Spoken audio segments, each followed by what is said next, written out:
This is a message to all my supporters of this podcast.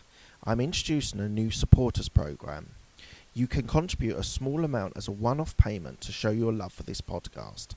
Thank you in advance for all your contributions. Hi, my name is Mark Hayward. This is the Absolute Business Mindset podcast. I wanted to talk to you today about user research, which is a subject which has opened up to me in my role as a corporate employee with an entrepreneurial mindset. And so user research is being able to test people's opinions on subjects. Now, they can be on varying subjects, whether you're doing something to do psychologically. They do tests on things like this on users. They equally do market research is kind of the quantitative and the qualitative. I'll talk about that in a little bit. But basically, it's testing people's views and their opinions on subjects, on different things. So I'm going to primarily talk about software because that's my area of interest and sort of greater knowledge. So I'll talk about how it can be used for software. So I'm just going to talk about a few of the different types of user research that you can do. And there are many. There's 30, 40, 50 different types of user research. I'm just going to talk about a few now. So one is the survey. So you set up a set of questions and you ask a group of people their opinions. The advantages of survey is that it is relatively cheap. It also gets opinions. The weaknesses are that it's very hard to not introduce biases into your questions. So that's something that if you ever do a survey, you have to be really super careful to keep neutral and open questions, because the real value in what we're doing here in user research is validating pieces of software or validating ideas. And so you want to get people's opinions. So you want to ask open questions so that gives them a chance to be able to open up and really explore in their minds the subject that you're talking to them about. You don't want yes/no answers because it'll add no value at all. In surveys, you can do ideas of like 1 to 10, 10 being very much agree and 1 being don't agree. There are options you can give. You can give answer A, B, or C. You can ask them open text questions. So there's lots of different types of ways of being able to use the survey for your success. Another one is interviewing. So you can go into an interview with a piece of software and very close to A/B testing, which I sort of cover at the same time. A/B testing is where you're given option A and option B and you perform an interview and you ask them questions, leading questions about the software. Sometimes it can be tasks that you're asking them to do. So they complete tasks.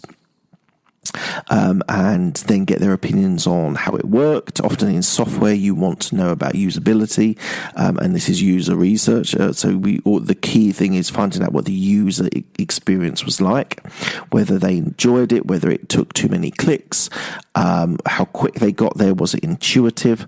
So all these sorts of tests when you're talking about software is critically important because you want to know how fast they were, how intuitive, how useful it was. So very much an interesting subject when you're thinking about software. I'm just going to throw one in that's a little bit left field, which is guerrilla testing. Guerrilla testing is where you go out to the general public with a set of questions, again, hopefully not with biases, and you are there to ask a quick fire 4-5 questions at max about something. So it could be about a museum, it could be about something that you show on video. It could be something gauging their opinion about a place or a time in history or something like that. There's lots of different ways, but the idea is that it's unplanned, or is planned on your side, but the test is unplanned for the user, and they just go in and answer. Spend 5 minutes with a person outside on the street, so that's why it's called guerrilla testing. It's done at train stations, outside museums, outside places of interest, to get people's opinions on what they thought of that place. So that's just a quick overview of some of the things that might be interesting when it comes to user research. Just to recap, you need questions that are not biased. You do not want to create a bias, a positive or even a negative, in how they respond to your question. You want to keep them as neutral as possible so that the people form their own opinions and share those opinions with you, rather than them thinking that what you really want to hear is a positive.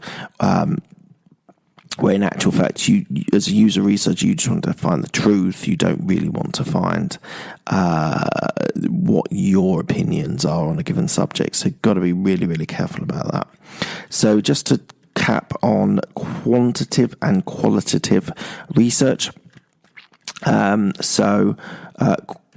Qualitative is more based on opinions and on views. It's the quality of the questions. So you might spend an hour with somebody talking about something, piece of software. It's all about, generally it's less people that you would study, because quantitative is, as there's quantity, it's all about how many people you get, and this is more towards the level of sort of market research is quantitative. So you go out and you ask people on the street, ask 1,000 people, 2,000, 10,000, whatever it is, to get their views, and you then statistically prove that one course of action is better than another. Where a lot of this user research, not market research, user research is about qualitative. So I'll leave that with you. Maybe do some extra research on that. I think it adds value. I've been using it in the last 6 months or so. I've just been on some training on it as well, so it's been really interesting to get some more opinions on it. I think it does add a value to the business.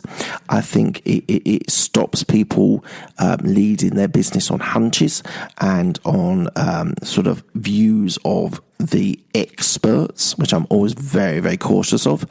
The experts know the greatest about the knowledge, and that should be shared with you.